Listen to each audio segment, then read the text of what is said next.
इस चर्चा को आयोजित करने के लिए मैं डेमोस, ICHR और इस विधि महाविद्यालय के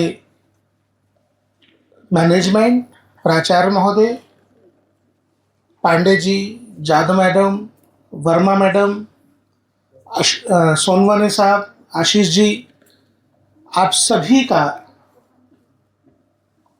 मनपूर्वक आभार व्यक्त करता हूँ। मंच पे सामने मौजूद हमारी प्रेरणा आदरणीय अंजलि ताई, यहाँ उपस्थित छात्रगण और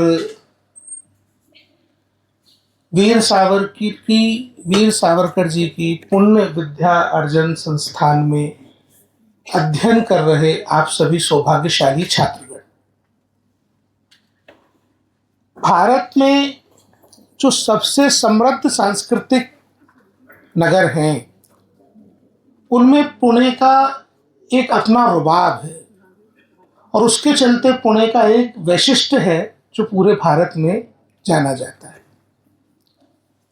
पिछले कई सारी शताब्दियों में, जब मैं कई सारी शताब्दी बोलता हूं तो आई मीन इट, कि कई सारी शताब्दियों में देश में ऐसा एक भी सांस्कृतिक, आर्थिक, राजनीतिक पुनर्जागरण नहीं हुआ जिसमें पुणे का अपना विशिष्ट वाला योगदान न रहा। देश में पिछली कई शताब्दियों में ऐसा कोई वैचारिक मंथन नहीं हुआ जिसमें पुणे ने अपना योगदान ना दिया। देश में किसी भी सांस्कृतिक अथवा राजनीतिक क्रांति के सूत्रपात में पुणे का योगदान ना हो, ऐसी कोई क्रांति भी नहीं हुई। देश में ऐसा कोई राष्ट्रीय विमर्श पिछली कई शताब्दियों में स्थापित हुआ ही नहीं है जिसमें पुणे का योगदान ना हो। और ये जो विषय है, इस विषय की सार्थकता आज यहाँ पे सिद्ध होने जा रही है कि पुणे में इस विषय पर पुणेकर लोग और छात्रों के साथ संवाद हो रहा है। छत्रपति शिवाजी महाराज की वो पुण्य कर्म भूमि जिसने पूरे भारत में स्व के बोध का, पूरे भारत को स्व का बोध जागृत करने का काम जिस पुण्य भूमि ने किया, वो पुणे की पुण्य भूमि है। जब हम बच्चों की एज ऑफ कंसेंट वाले पॉक्सो कानून की बात यहाँ कर रहे हैं तो यह जिक्र करना बेहद आवश्यक हो जाता है कि ये छत्रपति शिवाजी महाराज की धरती है। आप लोगों को ये लग सकता है, खासतौर पे मेरे जो जेन जी के साथी हैं उनमें से शायद कुछ को ये लग सकता है कि पॉक्सो कानून की जब मैं बात कर रहा हूं तो फिर मैं छत्रपति शिवाजी महाराज का संदर्भ बीच में क्यों लेके आ रहा हूं। तो हमारे पहले जिन वक्ताओं ने भूला कि हमारे ऊपर वो बातें थोप दी गई जो हमारी नहीं थी, और हमको बरसों बरस तक किताबों के माध्यम से, करिकुलम के माध्यम से बताया गया कि हमारे पूर्वजों का कोई गौरव नहीं था। इस कारण हो सकता है कि हमको कभी कभी ऐसा लगने लगता है कि भाई आज के आधुनिक कानून, आधुनिक व्यवस्था, आधुनिक सभ्यता में ये पुरातन पंथी बात क्यों की जा रही है। छत्रपति शिवाजी महाराज ने जिस हिंदवी स्वराज की स्थापना की थी, सामाजिक स्तर पे उसका कोर क्या था। हमको छत्रपति शिवाजी महाराज के जमाने में पुणे के एक गांव में हुई एक घटना का स्मरण करना पड़ेगा। मैं यहाँ छात्रों से पूछूंगा, मुझे वाकई नहीं पता, मैं छात्रों से पूछना चाहूंगा कि छत्रपति शिवाजी महाराज की आयु जब 15-16 साल थी, जब उन्होंने पुणे के एक गांव के एक पाटिल को चौरंग की सजा दी थी, चौरंग दी थी या उसके हाथ पैर कटवा के उसको चौराहे पे लटकाया था, उसमें कंफ्यूजन है हिस्टोरियंस में, लेकिन हाथ पैर तो कटे थे। क्यों? क्योंकि उसने एक नाबालिग लड़की के साथ रेप किया था। छत्रपति शिवाजी महाराज ने वो सजा किस गांव के पाटिल को दी थी, क्या बता सकता है कोई? ये पीछे से आवाज आनी चाहिए। तब हम सबके पुणे में पढ़ने की सार्थकता कायम होगी। 400 साल पहले मुगल काल में जब शासक का अधिकार माना जाता था कि वो किसी भी स्त्री का शील भंग करना उसका विशेष अधिकार है, उस दौर में एक गांव के पाटिल ने किसी नाबालिग लड़की का शील भंग करने का काम किया। छत्रपति शिवाजी महाराज ने उसे घोड़ों के पीछे बंधवा के बुलवाया, उसके हाथ पैर कटवा के उसको चौराहे पे लटकाया और यह फरमान जारी किया कि हर आता जाता आदमी इस पर थूक के जाएगा। क्यों? To create deterrence among the perpetrators. कानून केवल तब कानून है जब कानून का डर कायम है। ये बात समझ लीजिए। यदि कानून के पीछे से उसका भय खत्म हो जाए, कोबरा जानते हैं आप लोग? कोबरा क्या होता है? विषधर सर्प होता है। जब तक आप कोबरा से भय खाते हैं, जब तक आपको पता है कि ये काट सकता है। अगर आपको पता है कि नहीं काटेगा, फिर डरते हैं क्या? वही स्थिति कानून की है। यदि आपको पता चल जाता है कि कानून से बचा जा सकता है, तो कानून का डिटरेंस खत्म हो जाता है, डर नहीं होता, तो अपराध होता है। कितने बच्चे यहाँ ऐसे बैठे हैं, स्टूडेंट्स, जो टू व्हीलर से आते हैं? टू व्हीलर चलाते हैं आप लोग? कोई पुणे में टू व्हीलर चलना बंद हो गए? तो फिर हाथ उठा के बता दो कितने लोग चलाते हैं।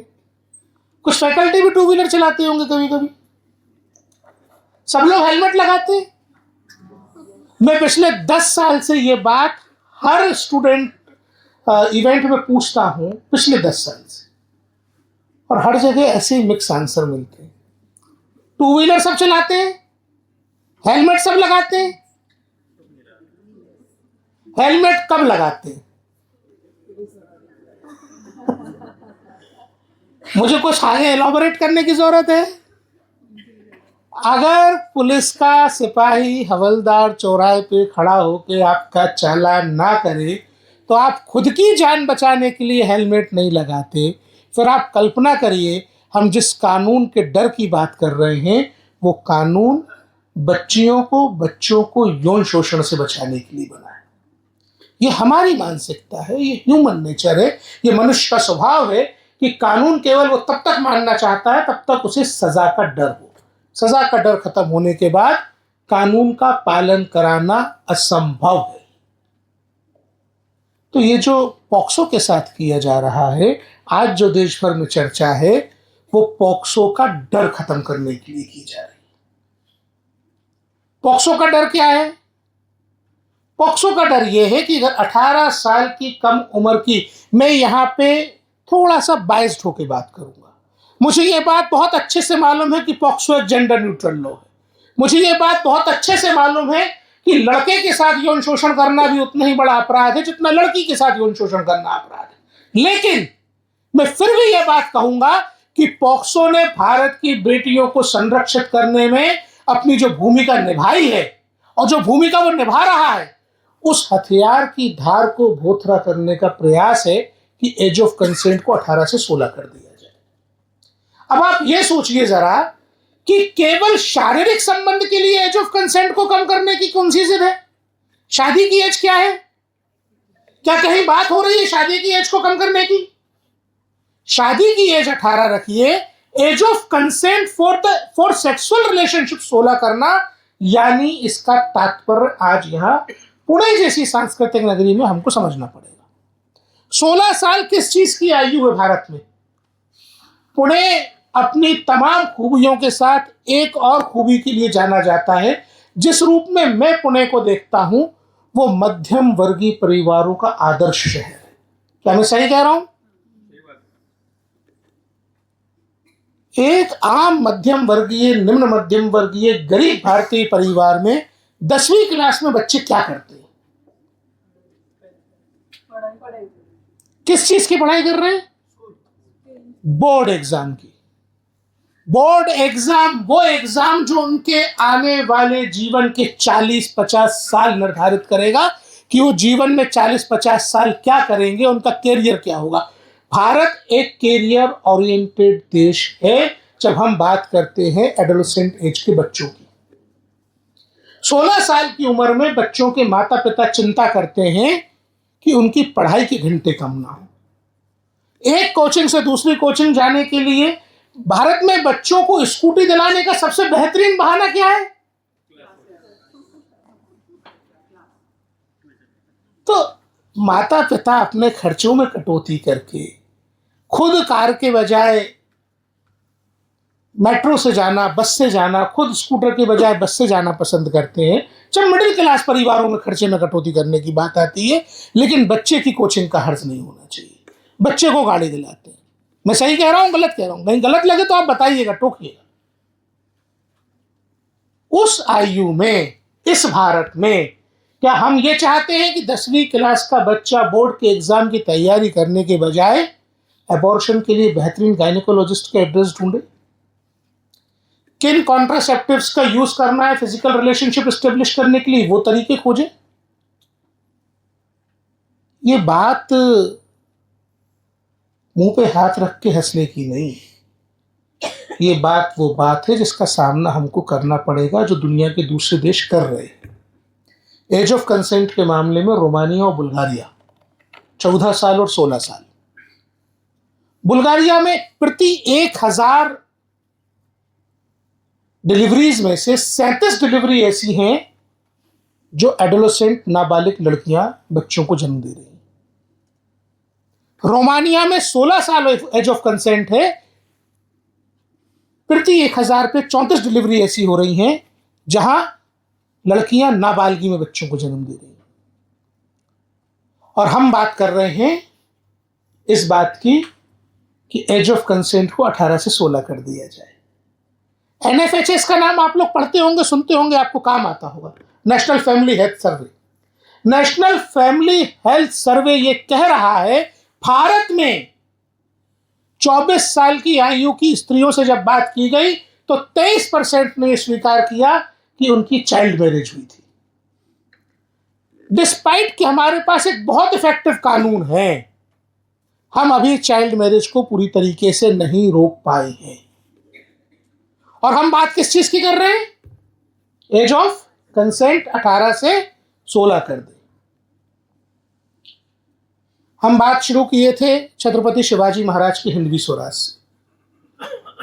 मेरी दृष्टि में, मैं सामाजिक कार्य करता हूं, सामाजिक काम करता हूं, छत्रपति शिवाजी महाराज ने बर्बर मुगल आक्रांताओं को मारा, सजा दी, अपने इलाके उनसे मुक्त कराए और हिंदवी स्वराज की स्थापना की। क्यों की? भाई औरंगजेब क्यों शासन करता था, उद्देश्य सबको पता है। किसी को नहीं पता हो तो मैं उसमें जाऊं डिटेल में। क्या हमको पता है कि औरंगजेब क्यों शासन करता था? भारत की सभ्यता को बदलने के लिए, भारत की संस्कृति को बदलने के लिए। क्या मैं गलत कह रहा हूं? छत्रपति शिवाजी महाराज ने औरंगजेब के दांत खट्टे करके हिंदवी स्वराज की जो स्थापना की, उसका उद्देश्य भारत की सभ्यता का संरक्षण था। क्या छत्रपति शिवाजी महाराज ने केवल राजा बनने के लिए हिंदू पातशाही की स्थापना की थी? इसलिए हिंदवी स्वराज को स्वराज कहा जाता था। मैंने शुरू में कहा ना कि ये वो धरती है जिसने पूरे संसार में भारत के स्व के बोध को स्थापित किया। स्वराज का मतलब जनता का राज। छत्रपति शिवाजी महाराज को आज भी जनता के राजा के नाम से जाना जाता है। और उनकी पूरी शासन व्यवस्था में सभ्यता को संरक्षित करने का जो कोर था, वो स्त्रियों की सुरक्षा था। स्त्रियों की सुरक्षा के लिए सबसे कड़े कानून बनाने का काम जो उन्होंने किया, जहां नाबालिग लड़कियों के यौन शोषण पे मृत्यु दंड दिया जाता था। क्या आप जानते हैं छत्रपति शिवाजी महाराज के जमाने में स्त्रियों का शील भंग करने का अपराध राष्ट्रद्रोह के बराबर अपराध माना जाता था। और उस परंपरा को हिंदवी स्वराज की उस व्यवस्था को पुनर्स्थापित करने का काम किया है प्रधानमंत्री नरेंद्र मोदी की सरकार ने, जब उन्होंने पॉक्सो में जरूरी अमेंडमेंट करके बच्चों के बलात्कार करने वालों को मृत्यु दंड देने का प्रावधान उसमें किया। अब सारी तकलीफ इसी से है। हिंदवी स्वराज से तकलीफ किसको थी? पॉक्सो एक्ट के इस प्रोविजन से तकलीफ किसको है? उन सारे लोगों को तकलीफ है जो सहमति की आड़ में नाबालिग लड़कियों का यौन शोषण करना अपना अधिकार समझते हैं। पॉक्सो एक्ट से डिटरेंस कहां आता है, मैं आपको वो बताना चाहता हूं। भोपाल एक कॉलेज, इंजीनियरिंग कॉलेज, इसी साल की घटना है। 17 साल की बच्ची का एडमिशन हुआ फर्स्ट ईयर में। 17 साल की लड़की नाबालिग थी। पहले दिन उसकी रैगिंग हुई। जब रैगिंग हुई तो जाहिर है बच्चे डर जाएंगे। वो लड़की ऑर्फन भी थी। एक ऑर्फन लड़की जिसकी रैगिंग हुई, वो डरी। उसके साथ की सहेलियों ने, दोस्तों ने उससे कहा कि फलाना भाई जो है वो प्रोटेक्टर है, फरहान के पास जाओ, वो रैगिंग नहीं होने देगा। आप परपेट्रेटर्स का प्लॉट देखिए।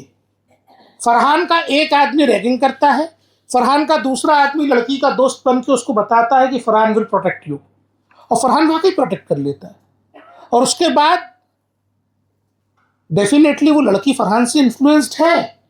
वो छोटे गांव से निकल के राजधानी में आई, और उस फरहान के इन्फ्लुएंस में फरहान उसको सेक्सुअली एब्यूज करता है, उसको ड्रग देता है, उसके वीडियोस बनाता है, उसके वीडियोस बना करके अपने दोस्तों के बीच में सर्कुलेट करता है, और अपने सारे दोस्तों के साथ मल्टीपल सेक्सुअल एब्यूज करवाने के लिए उसे मजबूर करता है, in the guys of consent. आप बताइए, अगर ये एज ऑफ कंसेंट 18 से 16 होती तो फरहान ने जब उस लड़की के साथ पहली बार सेक्सुअल रिलेशन एस्टेब्लिश किया था, हम उसको कंसेंट मानते या नहीं मानते? लेकिन पॉक्सो का डिटरेंस है, पॉक्सो की शक्ति है कि हम इस प्रकार की कंसेंट को कंसेंट नहीं मानते, नाबालिगी में कंसेंट को कंसेंट नहीं मानते। यहां जो जैन जी के मेरे दोस्त बैठे हैं, मैं जबरन अपनी तरफ से बार बार दोस्त बोलता हूं, वो माने चाहे ना माने। तो मी टू के बारे में किस किसने सुना है? सुना है? क्या है मी टू? 10 साल बाद, 15 साल बाद किसी पत्रकार महिला को ये याद आता है कि जब उसके साथ उसके बॉस ने सेक्सुअल एब्यूज किया था, इवन उसने कंसेंट दी थी, लेकिन दैट वाज अंडर इन्फ्लुएंस। और 15 साल 20 साल बाद FIRs हो रही हैं, और तब उस महिला की उम्र 30 साल 35 साल 40 साल भी हो सकती थी जब उसके साथ अपराध हुआ। 30 साल 35 साल की आयु में जब काम करने वाले लोग साथ में, परिपक्व लोग जब साथ में काम करते हैं, मीटू की कंप्लेनेंट, मीटू की विक्टिम्स केवल पत्रकार नहीं है, प्रोफेसर्स हैं, डॉक्टर्स हैं। ऐसा कोई प्रोफेशन नहीं है जहां मीटू अभियान की विक्टिम्स बाहर नहीं आई। आप सोचिए जरा, 22 साल 25 साल की प्रोफेशनल, 30 साल की प्रोफेशनल, 35 साल की प्रोफेशनल जब ये मानती हैं कि अंडर इन्फ्लुएंस उनसे सेक्सुअल फेवर्स लिए गए, तब हम ये बात कैसे नकार दें कि 16 साल की लड़की को सेक्सुअल एब्यूज कंसेंट के नाम पे किया जाएगा, अगर ये एज ऑफ कंसेंट को हमने लोअर किया तो। भारत में जो पॉक्सो के केसेस दर्ज हो रहे हैं, एक बानगी मैं आपको देना चाहता हूं। भारत में 80% FIR जहां विक्टिम 16 साल की है, वहां परपेट्रेटर एक्यूज्ड नोन है। जहां विक्टिम 12 साल की है, वहां 90% एक्यूज्ड नोन है, यानी जानकार है। भारत में पॉक्सो के जो क्राइम हो रहे हैं वो जानने पहचानने वाले लोग कर रहे हैं। भारत में, असली भारत में और फिल्मी भारत में बहुत बड़ा अंतर है। फिल्मी भारत में रेप कैसे होता है? रामतेरी गंगा मेली में हुआ, क्या बकवास। मतलब फिल्मी भारत ये बताता है कि कोई कट्टा रिवॉल्वर चाकू अड़ाएगा और रेप करेगा, और हमारा माइंडसेट वैसा बन गया। जबकि रेप की 90% वारदात in the guys of consent हो रही हैं, या non rapist, perpetrator rapist non है।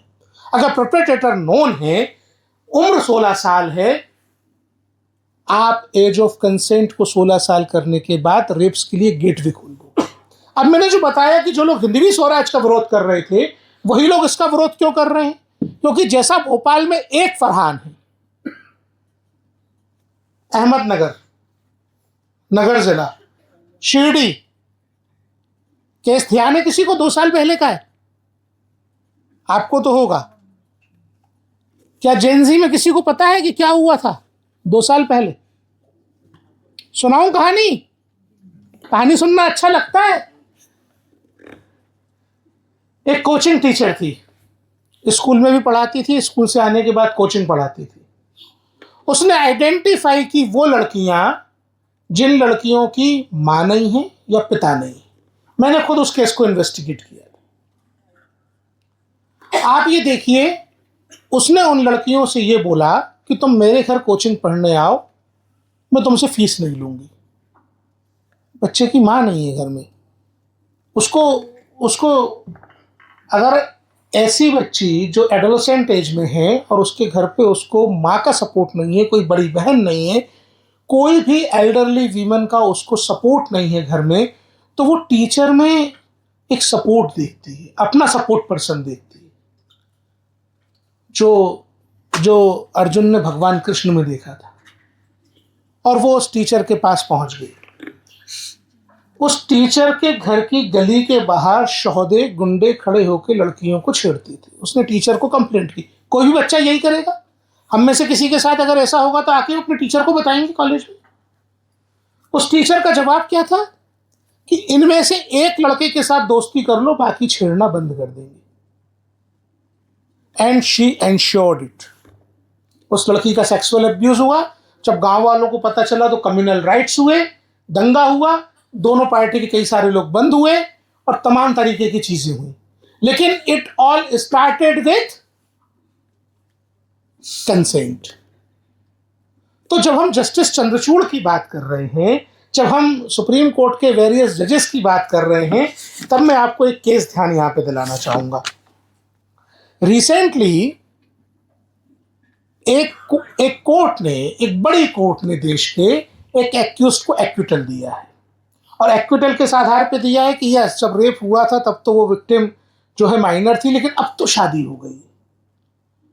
इसलिए जज साहब लिख रहे हैं अपने जजमेंट में, एक अमेरिकन जज का वास्ता दे के लिख रहे हैं, कार्डोजो जे। प्लीज इस नाम को गूगल करिएगा। जब भारत में जज साहब एक्विटल दे रहे हैं पॉक्सो के एक्यूज्ड को, तो इंस्पिरेशन किससे ले रहे हैं? कार्डोजो जे से। मैं इस कॉलेज से एलाइड जो साइकोलॉजी डिपार्टमेंट होगा उसके प्रोफेसर से रिक्वेस्ट करूंगा कि इस पर एक केस स्टडी तैयार करिए कि कार्डोजो जे जब 13 साल की उम्र में, 14 साल की उम्र में घर में होम ट्यूशंस लेते थे, वो ट्यूशन टीचर जो उनके पास आता था, कार्डोजो जे की भी कहानी ऐसी थी कि माँ खत्म हो गई थी जल्दी, पिता को रिश्वत के आरोप में बर्खास्त कर दिया था, वो भी जज थे। तो जज का बेटा जज बनेगा, ये वहां भी होता है, ऐसा अकेला भारत में नहीं है। तो उनके पिता को बर्खास्त कर दिया था। वो 13-14 साल की उम्र में थे। उनका ट्यूशन टीचर आके उनको ट्यूशन ला कि वो पीडोफाइल था।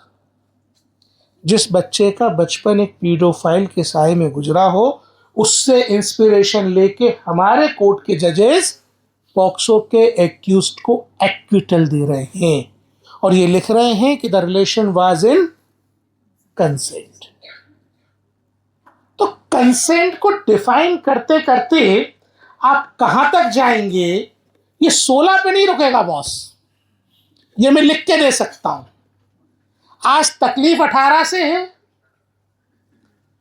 कल को 16 जब इन प्रैक्टिस हो जाएगा तो कहेंगे 14 करो, जब 14 इन प्रैक्टिस हो जाएगा तो कहेंगे 12 करो। कहां तक ले जाना चाहते हैं पता है? 9 साल तक, एज ऑफ प्यूबर्टी तक।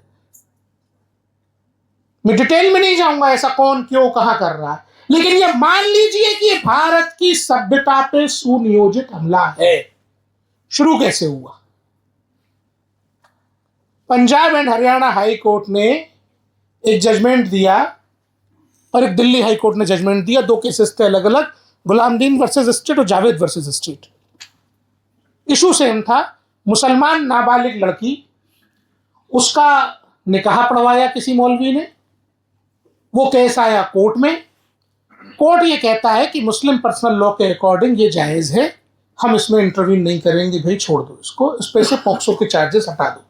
निकाह कब मुकम्मल होता है ये समझ लीजिए। पर्सनल लॉ की प्रैक्टिस भी आप लोगों को करनी पड़ेगी, वकील बन के निकलेंगे यहां से।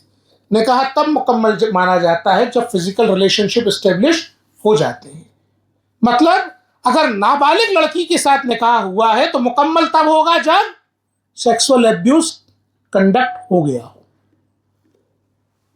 जज साहब ने उसको एक्विटल दिया।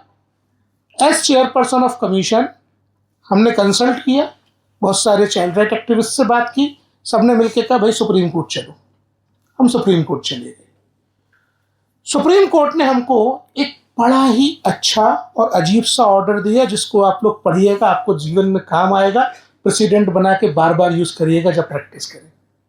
गुलामदीन वाले केस में हमको 2022 में ऑनरेबल सुप्रीम कोर्ट ने एक ऑर्डर दिया कि हम पॉक्सो का जो एप्लीकेशन ऑफ लॉ है, हमने जाके सुप्रीम कोर्ट में कहा कि भाई पर्सनल लॉ की बात हम करने आपसे नहीं है, हमको मालूम है आप नहीं सुनना चाहते और लार्जर बेंच का इशू है, लेकिन पॉक्सो की प्रैक्टिस, पॉक्सो का क्वेश्चन ऑफ लॉ अफेक्ट हो रहा है, ये डिसाइड कर दीजिए। कोर्ट ने हमसे सामने से कहा, हमारे वकील से कहा कि भाई इसकी तो फैमिली हो गई है।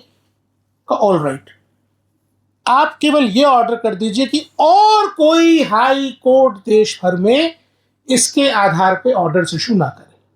हमने क्या मांगा था? हमने 2 बूंद जिंदगी की मांगी थी, कोर्ट ने हमको ग्रांट कर दी। और लगभग 3 साल तक वो ऑर्डर इफेक्टिव रहा। 3 साल बाद वन फाइन डे कोर्ट ने उसको लिया हियरिंग के लिए। सुप्रीम कोर्ट ने हमारे वकील की बात ही नहीं सुनी। हमारा एओआर बोलता रहा, ये रिपोर्टेड है, लाइव लॉ वगैरह जो आप देखेंगे तो आपको मिल जाएगा। हमारा वकील बोलता रहा कि हमारे सीनियर को आ जाने दीजिए, सीनियर को आ जाने दीजिए। उन्होंने कहा नहीं आएगा कोई सीनियर ही नहीं आएगा। और उन्होंने उसे डिसाइड कर दिया,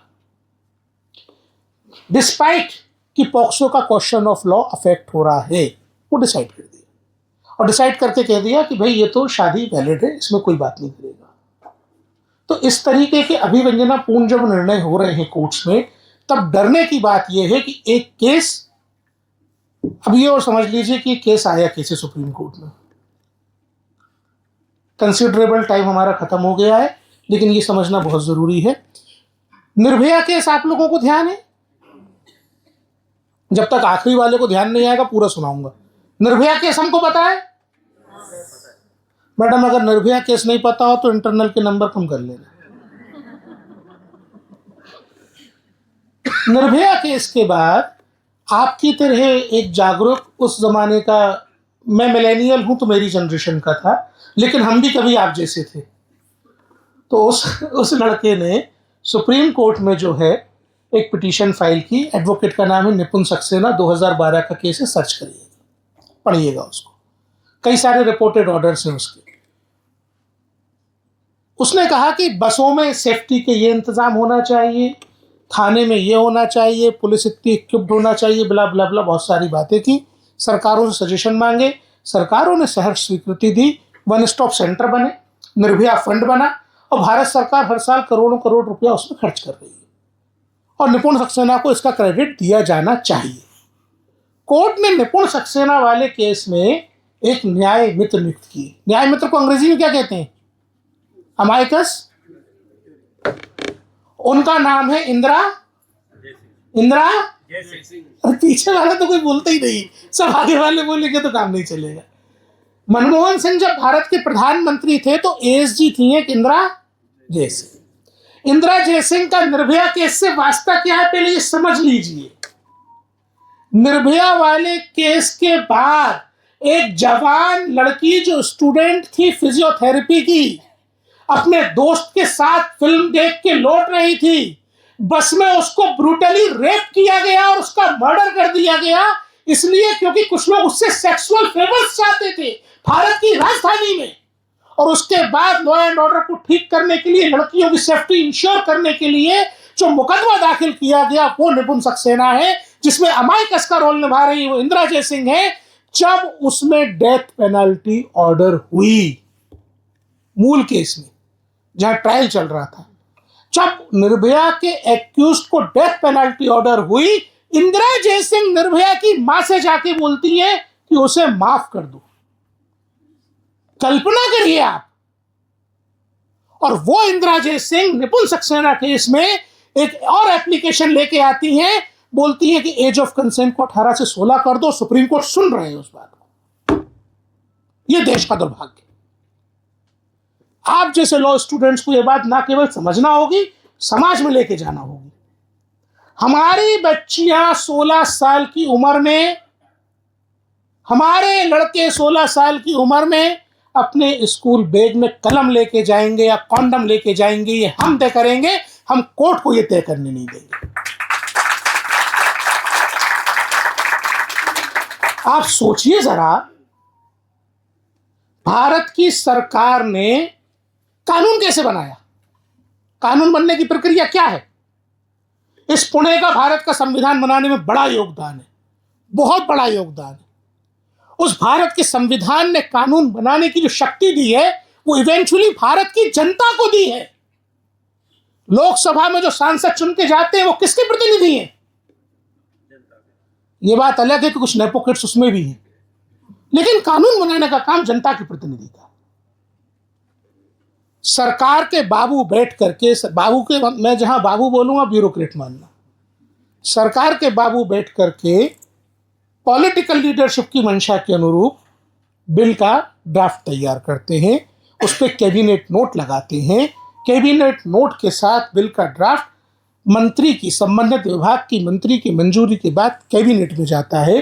कैबिनेट में सारा कैबिनेट उस पर डिस्कशन करता है। डिस्कशन करने के बाद जब वो ड्राफ्ट अप्रूव होता है तब उसे भारत की संसद में प्रस्तुत किया जाता है। भारत की संसद में उस पर डिस्कशंस होते हैं। अगर सांसदों को ये लगता है कि इसमें और एक्सपर्ट अमेंडमेंट की जरूरत है और एक्सपर्ट एडवाइस की जरूरत है, तो उसको किसको दिया जाता है? पार्लियामेंट्री स्टैंडिंग कमेटी इस कानून को ड्राफ्ट करते वक्त बहुत सावधानी से किसके साथ कंसल्टेशन करती है? रिलेवेंट स्टेक होल्डर्स के साथ। रिलेवेंट स्टेक होल्डर्स भारत की जनता हैं, भारत की जनता के प्रतिनिधि। भारत की जनता से ओपनली सुझाव मांगे जाते हैं। भारत की जनता बताती है कि कानून में हमको क्या चाहिए, हमारे लिए कानून बन रहा है। उसके बाद वो ड्राफ्ट वापस सरकार को जाता है, वापस पूरी प्रोसेस होकर फिर पार्लियामेंट में आता है। पार्लियामेंट के लोअर हाउस से, अपर हाउस से, दोनों से जब वो पारित होता है तब भारत की राष्ट्रपति के पास जाता है। भारत की राष्ट्रपति के कंसेंट देने के बाद, सहमति देने के बाद कानून नोटिफाई होकर लागू होता है। हम क्या चाहते हैं? कानून को बदलने का शॉर्टकट। इंदिरा जयसिंह एक एप्लीकेशन लेके आ गई, सुप्रीम कोर्ट से एक ऑर्डर हो जाए, कानून बदल जाए, भारत की लड़कियों को असुरक्षित कर दिया जाए। और इसकी इबारत लिखी जा चुकी है।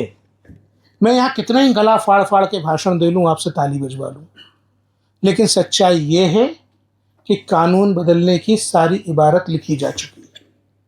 और इस बार इतना साइलेंटली हो रहा है कि आप लोगों को समझने में भी 2-4 साल लग जाएंगे कि कानून तो बदल ही गया। अब शॉर्टकट क्या है? अब शॉर्टकट में जब ये पता चला कि गड़बड़ हो रही है, डेमोस जैसे ऑर्गेनाइजेशन, ICHR जैसे ऑर्गेनाइजेशन, जब इनको पता चला कि भाई कोर्ट में तो भारी गड़बड़ हो रही है। भगवान बिरसा मुंडा का केस किसी को ध्यान है? प्लीज पढ़िएगा। भगवान बिरसा मुंडा के ऊपर जब राजद्रोह का केस लगाया गया, वो और उनके साथी कटघरे में खड़े होकर पूरी बहस सुनते थे और वकील उनकी तरफ से बोलते भी थे। जिस भाषा में बहस हो रही थी उनमें से किसी को नहीं पता था। ठीक वैसे ही यहां हो रहा है।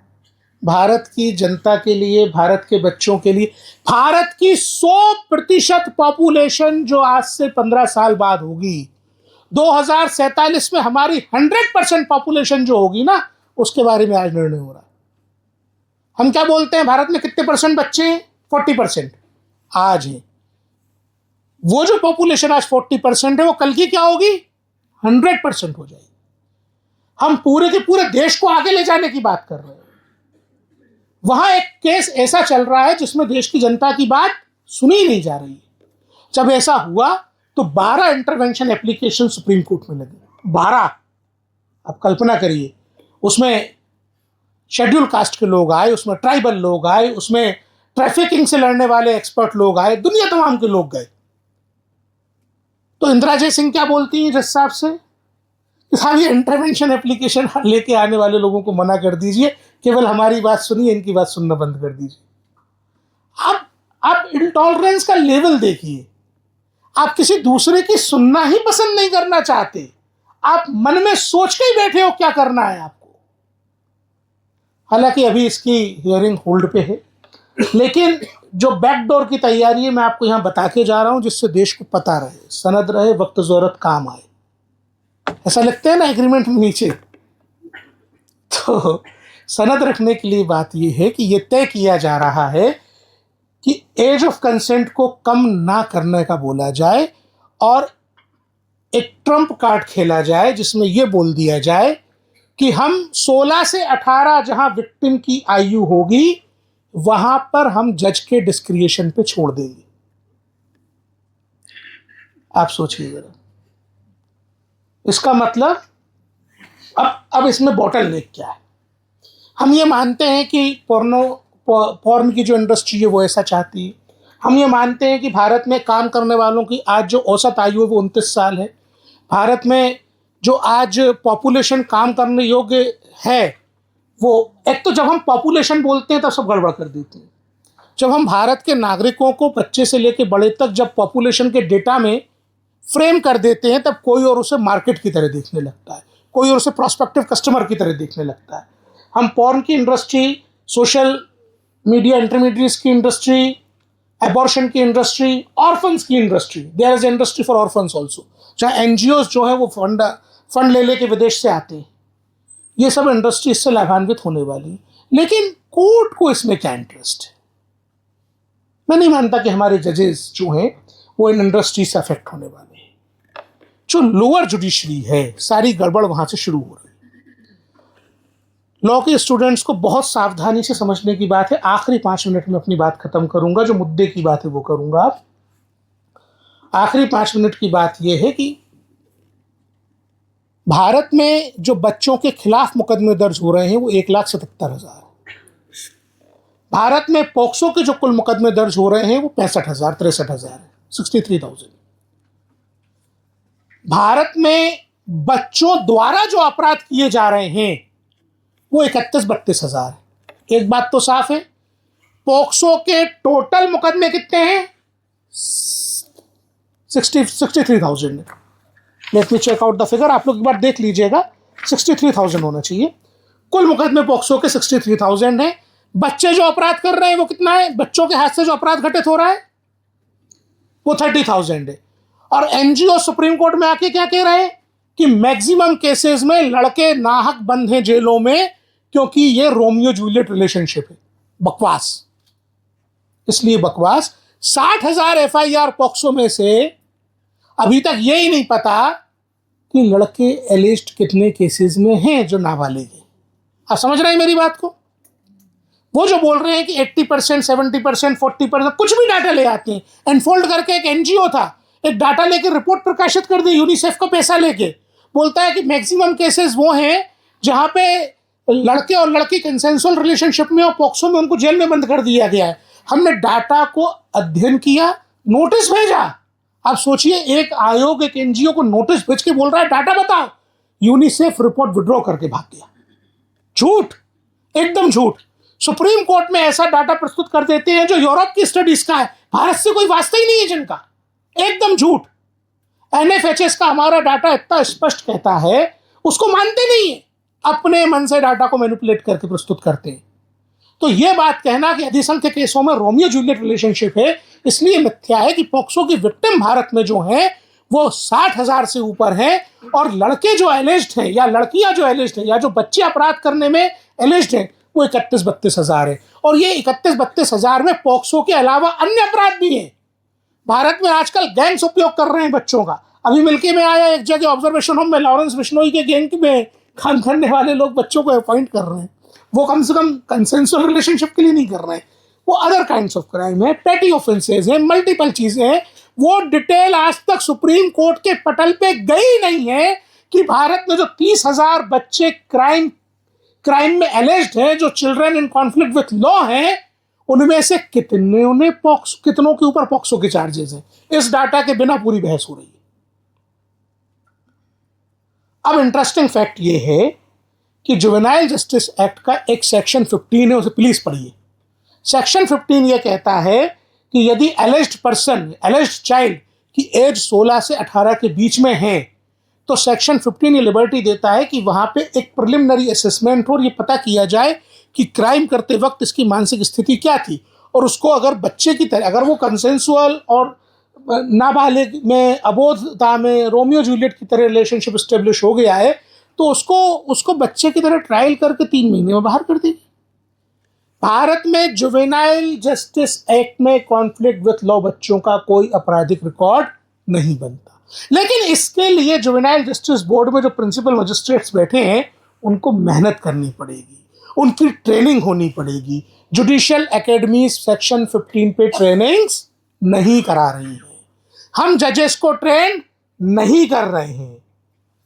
एक बहुत ही फेमस बुरी बात है, हम हमेशा फेमस अच्छी बातें दोहराते हैं ना, मैं आज एक फेमस बुरी बात यहां पे करूंगा। फेमस बुरी बात यह है कि कभी कहीं किसने कहा मुझे नहीं पता, क्यों कहा नहीं पता, किस कॉन्टेक्स्ट में आया नहीं पता, लेकिन सोशल मीडिया पे वायरल होता है। बुरी बात है इसलिए कह रहा हूं, लड़कियों से किसी ने कहा कि यदि तुम्हारा बलात्कार हो रहा है और तुम उसका प्रतिकार ना कर पाओ तो अपनी जान बचाने के लिए सहमति दे देना। यदि कानून भारत की लड़कियों को सुरक्षित नहीं कर पा रहा है, यदि कानून के रखवाले ट्रेनिंग नहीं दे पा रहे हैं, यदि कानून के रखवाले खुद को इक्विप नहीं कर पा रहे हैं, तो तुम कानून बदल दो। ये हो रहा है भारत के साथ। इस पे हम सबको विचार करने की जरूरत है। कुल मिलाकर के विषय समाज का है, समाज में जाना चाहिए, कोर्ट के बंद कमरों में इसका फैसला नहीं होना चाहिए। मुझे पूरा विश्वास है कि जब पुणे जैसी सांस्कृतिक नगरी से ये विषय समाज के भीतर जाएगा, परिवारों के भीतर चर्चा में जाएगा, तो निश्चित रूप से सकारात्मक परिणाम आएंगे। छत्रपति शिवाजी महाराज की धरती से ये संकल्प लेके जाया जा सकता है कि हम विजय श्री वरण करेंगे, सुप्रीम कोर्ट में ये केस जीतेंगे। आज जब भारत माता की जय बोलेंगे, मैं संबोधन के बाद जब भारत माता की जय आप लोगों से कहलवाऊंगा, तो ये तय मानिए ये भारत माता वही भारत माता है जो भारत की कोटि कोटि बेटियों की आत्मा के भीतर निवास करती है, उनके भीतर निवास करती है। भारत माता की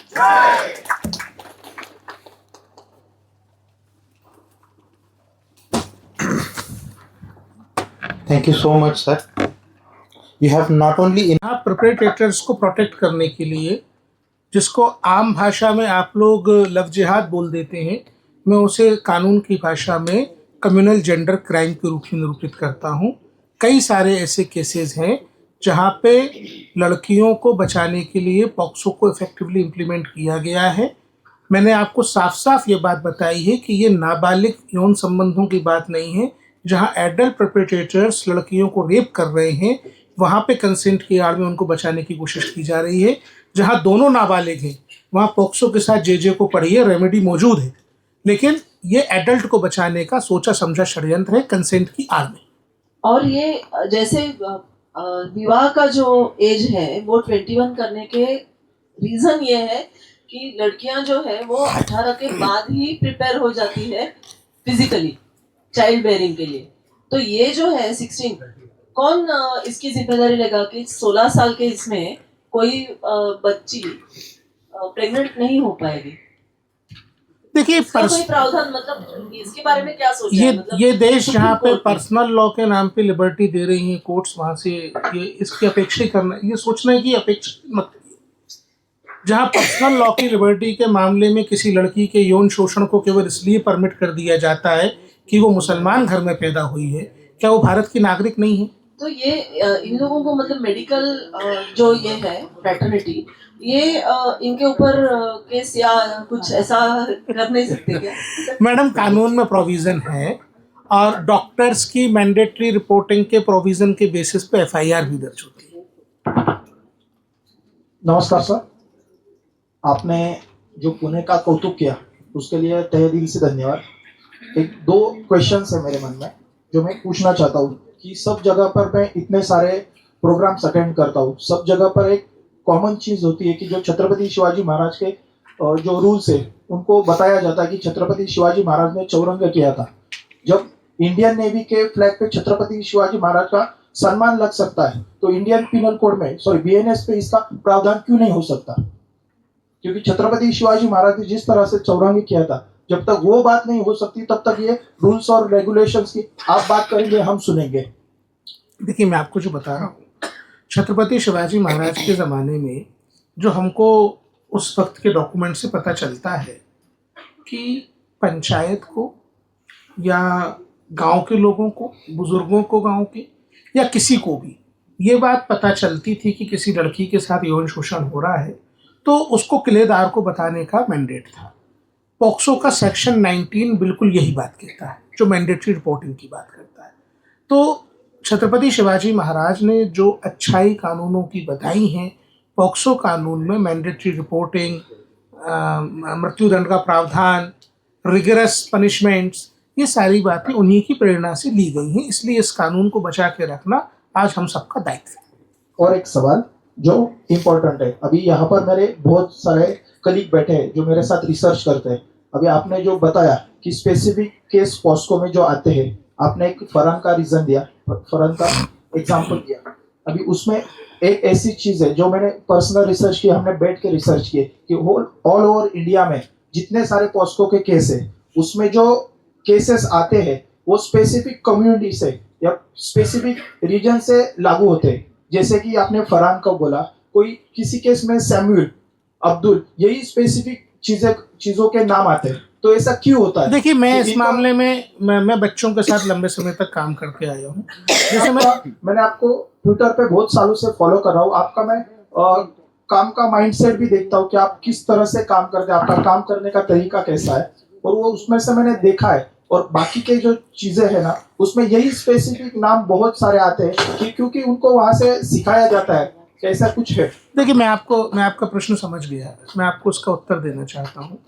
जैसे मैंने अभी कॉर्डोजो जे का एक एग्जाम्पल दिया, एक अमेरिका का जज था जिसके एडोलेसेंट एज में उसके ऊपर एक पीडोफाइल का प्रभाव रहा।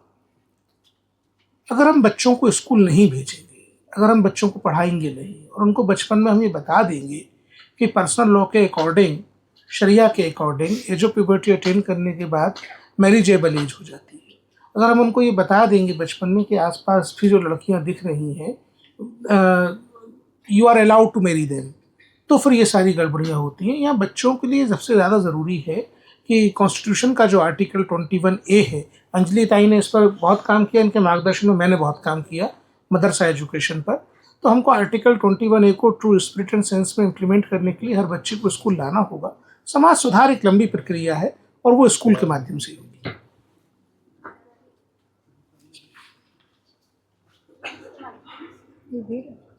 माइक पीछे दे दीजिए please.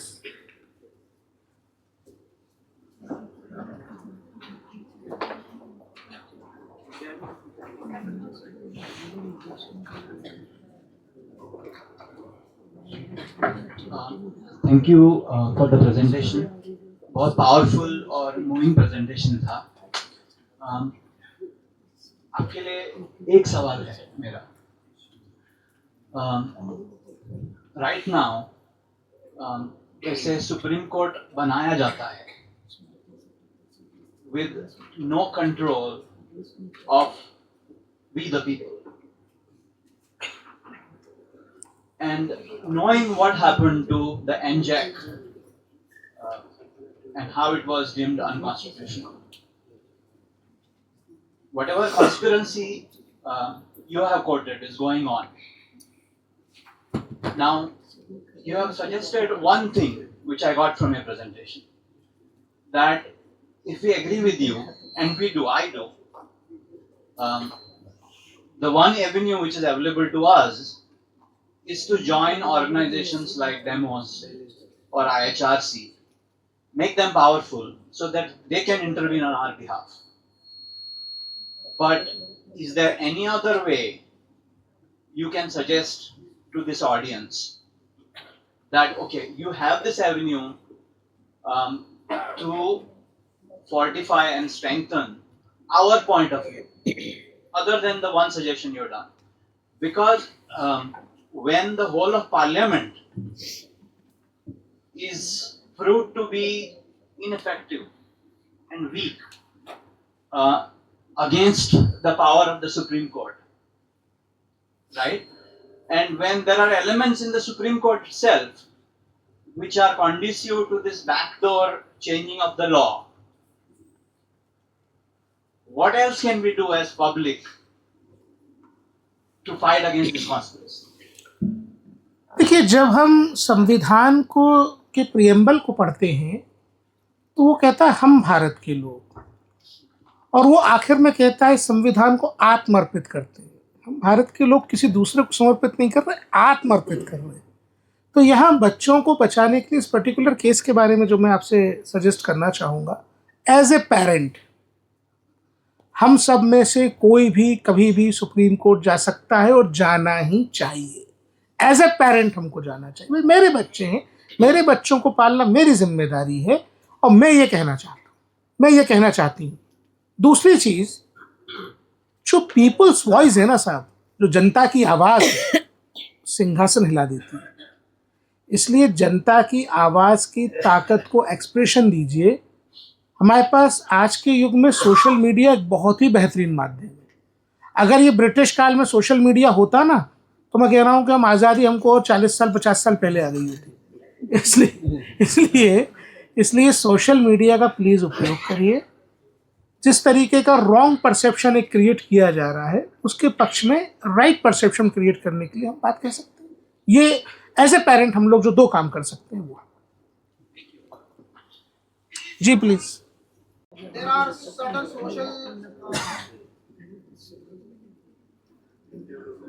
social situations happen so that we need to reduce the age.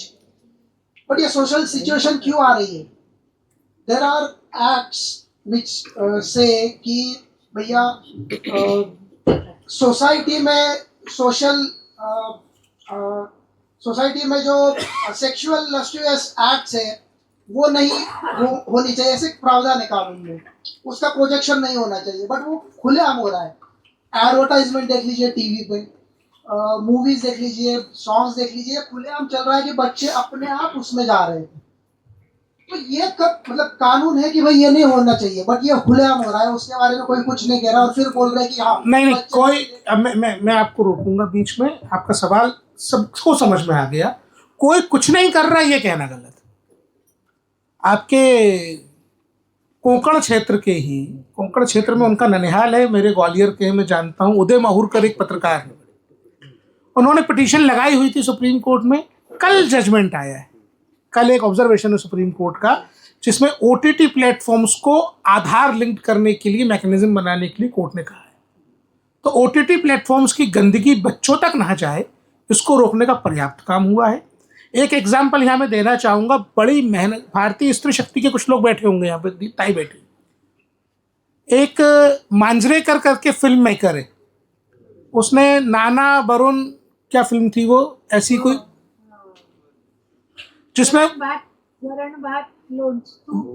हाँ ऐसे करके एक फिल्म बनाई थी जिसमें भयंकर वल्गर कंटेंट था। वरुण भात लोंचा कौन नहीं कौन चा, बहुत गंदी मूवी थी, पोर्नोग्राफी थी उसमें, और उसमें उन्होंने बच्चों का यूज़ किया था। उसके लिए भारतीय स्त्री शक्ति ने हमको अप्रोच किया, कोर्ट को अप्रोच किया, हमने उसमें FIR कराई। हमने उस मामले में FIR दर्ज कराई थी अंडर प्रोविजंस ऑफ पॉक्सो, क्योंकि बच्चों को सेक्सुअली एक्सप्लिसिट कंटेंट बनाने में यूज किया गया था। दुर्भाग्य है कि मुंबई पुलिस ने उसमें एफआईआर लगा दी थी।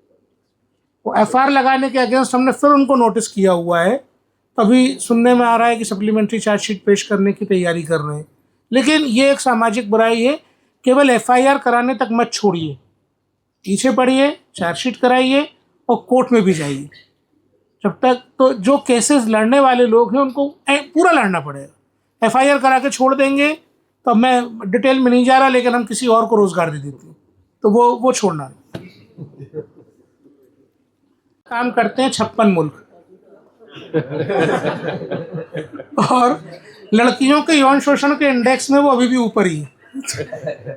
तो पब्लिकली सजा देना भारत जैसे एक सिविलाइज्ड कंट्री में ठीक बात नहीं है। हाँ, पॉक्सो में जो कन्विक्शन रेट है उसको बढ़ाने के लिए कई सारे कामों की ज़रूरत है, और जो लीगल एड विक्टिम को मिलना चाहिए उसके लिए समाज को आगे आना पड़ेगा। होता ये है कि एफआईआर दर्ज हो गई, उसका हम छोड़ देते हैं, हम सब छोड़ देते हैं। भारत में विक्टिम को खुद का केस लड़ना होता है। वहाँ पे उसको मदद करिए, परिवारों की मदद की ज़रूरत है।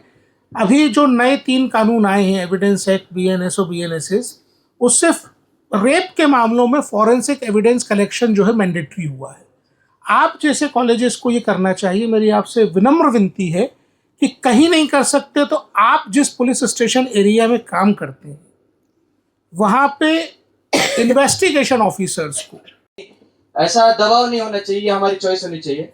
वैसा ही अगर कंसर्न को लेके अपन देखेंगे तो इफ 16 का कंसर्न अपन कैरी कर रहे हैं, तो जो हाई क्लास सोसाइटी है जिसमें ये जो अपर क्लास जो वुमेन है और उनका जो इन्वॉल्वमेंट है, कभी कभार ऐसा हो सकता है कि बदला लेने के लिए हम किसी पे चार्ज कर दे, पर वही अगर 16 का कंसर्न दे दिया जाता है और जो रूरल वुमेन है जो न्याय के लिए मतलब जिसका शोषण अगर हो रहा है वो पुलिस स्टेशन तक नहीं जा पा रही है, तो उस पर वो अन्याय होगा और केसेस बढ़ेंगे।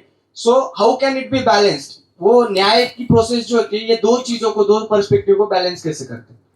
देखो, मेरा आपसे जो रिक्वेस्ट है वो ये है कि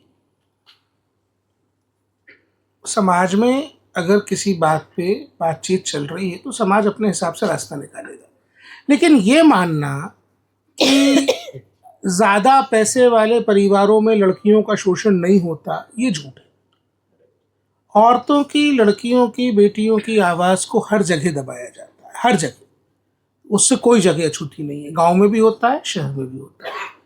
झूठे केस लगाने वाली जो बात आप बता रहे हो, पूरी दुनिया में ऐसा कोई कानून बता दीजिए जिसका गलत इस्तेमाल ना हुआ। होता है, रिश्वत वाले का हुआ है, 498 का होता है, सबका होता है। गलत इस्तेमाल किसी कानून का ना हो ऐसा भी नहीं हो। बात होती है रेशो की और परसेंटेज की, और समाज कैसे उसको स्वीकार करके आगे बढ़ता है, कैसे उसको ठीक करके आगे बढ़ता है। तो समाज सुधार की प्रक्रिया में पॉक्सो बहुत ही नया कानून है। अभी 12 साल तो उसको इम्प्लीमेंट हुए हैं। अभी 2 बार उसको और सख्त बनाने पे काम हुआ है। 19 में तो उसमें सबसे बेहतरीन प्रोविज़न जोड़े गए, 20 में 21 में उसके नए रूल्स आए। नए रूल्स आने के 3 साल के भीतर आप बोलने लगे हो कि उसको बदल दो, तो ये तो बच्चा ही है। अभी पॉक्सो कानून खुद बच्चा है, इसको बालिग तो हो जाए ना तो बदलने के पहले। तो इसको ऐसे ही रहना चाहिए। Topic. It is going very religion specific, but coming apart from the religious point of view, I want to ask this question from the Indian society point of view, because child marriage was a brutal practice. It was practiced in all over India. Even today, although it is prohibited by law, it is very brutally practiced in many of the Indian region, particularly in rural area. And that practice is not prohibited because in some regions that has become a custom. So what such brutal Indian societies, customs or practices have effect on this POSCO? Because when we talk about consent, so when we think or when we talk why the particularly men want a consent from a girl or a woman, because in the ancient Indian society the man is in habit of consuming the woman who is below 18 or 16 or child marriage. So does this Indian practice of child marriage or any such practices have some impact on this age of consent? देखिए, मूल बात जो जड़ में है वो ये है कि लगभग 18 साल 17 साल से इफेक्टिव इम्प्लीमेंटेशन हुआ है prevention of child marriage act का नए रूप में। पॉक्सो का इम्प्लीमेंटेशन शुरू हुए 12-13 साल हुए हैं। और ये दो कानून मिलकर के चाइल्ड मैरिजेस के खिलाफ ताकत का काम करते हैं। अब जो लोग पर्सनल लॉ की आड़ में चाइल्ड मैरिज करना चाहते हैं वो इन कानूनों के खिलाफ है। 2-3 जैसे मैंने आपको गुलामदीन वाला केस बताया, उसके बाद पॉक्सो में एज कम करवाने की बात शुरू हुई। आसाम में 4000 FIR हुई मौलवियों पे, चाइल्ड मैरिज करने वाले लोगों पे, करवाने वाले लोगों पे। ये शुरुआत कब हुई? हमारे पास एक एफिडेविट आया जो नोटराइज था, उस 2 एफिडेविट्स मिला करके और एक एग्रीमेंट, ऐसे 3 डॉक्यूमेंट का एक सेट आया जो नोटराइज था, नोटरी ने सील लगाई हुई थी। उस पर लिखा था कि हमारी बेटी की उम्र अभी 15 साल है, हम इनके बेटे की उम्र अभी जो है वो 17 साल है, जब ये शादी करने की एज के होंगे हम इनकी निकाह करवा देंगे। ये लिख के और दोनों को साथ रख दिया गया, एक्चुअली तो निकाह हो गया। ये एक फैसिलिटी थी। ऐसे 4000 केसेस में FIR जब आसाम की सरकार ने की तब डर पैदा हुआ है। तो ये जो सुप्रीम कोर्ट में बह के आ रहा है, ये वो डर है जो, और इसका मैं ब्लंटली बोलूँ तो, बड़ा कैमरे बंद कर दो तो ब्लंटली बोलूँगा, कैमरे पे नहीं बोलूँगा ये। के नारे दे रहे हैं क्योंकि लड़कियों को इंडिपेंडेंट होना है आर्थिक दौर से, और इसकी एज 21 करना चाहते हैं और 16 कंसेंट का एज करो। तो ये 16 से 21 के बीच में जो हो रहा है, तो किस बात के लिए कंसेंट? आगे जाके ये लोगों का सिर्फ शारीरिक संबंधों के लिए कंसेंट नहीं, धर्मांतरण के लिए भी कंसेंट लेना चाहते हैं, वो भी 16 पे ही लेना चाहते हैं, जबकि उनको कुछ भी समझ में नहीं आता। तो ये आपने जो बोला ये बहुत सही है, ये आगे जाके धर्मांतरण के विषय पे ही आने वाला है, डेमोग्राफी के लिए। मुझसे तो कुछ आपने बोल ही दिया सब।